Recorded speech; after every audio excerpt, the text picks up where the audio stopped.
आज आमर नंदनकानन जगन्नाथ मंदिर बहुत पुरातन मंदिर 60 वर्षर मंदिर जो आज एक नुआ अन्नप्रसाद मिलने मंदिर भितर आनुष्ठानिक भाव उद्घाटन होती अंचल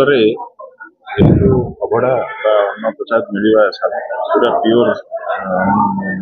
भेज मिलू ना से आधार को रखी आज जगन्नाथ मंदिर अन्नप्रसाद गोटे जो रेस्टोरेंट खोल द्वारा अंचलवासी उपकृत हे सहित नंदनकानन को आसुवा हजार हजार लोक जो मानकर बिना पियाज रसुण खावाई जो मानकर इच्छा से निश्चिंत इठाक आसवे और अन्नप्रसाद भोजन करेंगे। तो मुझे आशा रखी निश्चिंत जगन्नाथ आशीर्वाद रेस्टोरेंट बहुत भल आमर आपण मैंने जानी मुझे बारंबार प्रति थर जो मीडिया सामना को आसे गोटे कथा कहे कहती मंदिर मालिनी भुवनेश्वर किंतु ये गोटा नुआ जिनस आप जानवे जानी भल कथा भुवनेश्वर मंदिर मालिनी हेले जगन्नाथ मंदिर भुवनेश्वर प्रथम जगन्नाथ मंदिर दीर्घ 60-62 वर्ष तले आमर मुरबी मैंने जो मैंने बहुत ए चलीगले आउ कि मुरबी मैंने अच्छा बर्तमान जमीक रभाई अच्छा चक्राई अच्छा एवं अन्य गाँव मुरबी मैंने अच्छा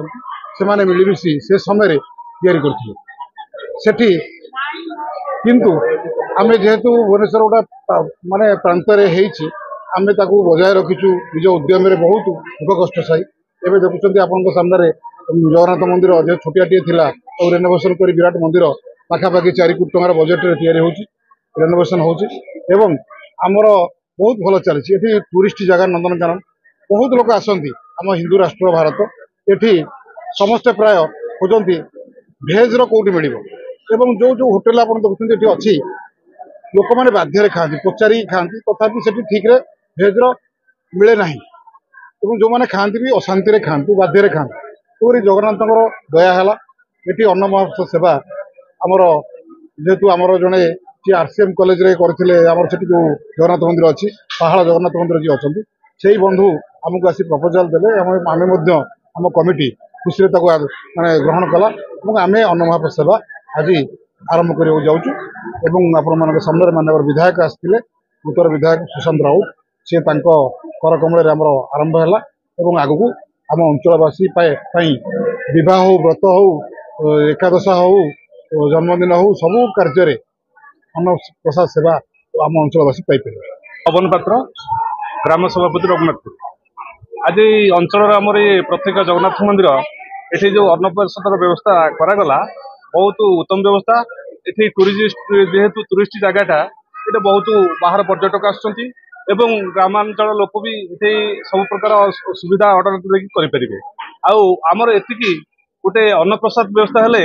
गोटे मेला महोत्सव की भल मंद कम कार्य भी ये प्रसाद टाक सेवन करेंगे यही अनुष्ठान भी किसी उन्नति हाँपाई आम उद्देश्य तार मुख्य उद्देश्य व्यवस्था अच्छी अन्न प्रसाद आराम पाइब आमर गोटे अच्छी पहाड़ आम कर गोटे RCM कॉलेज अच्छी गोटे जगतपुर अच्छी ये गोटे नुआ है बहुत बढ़िया प्रसाद है खाली यही पब्लिक पूरा व्यापार कर यही कौन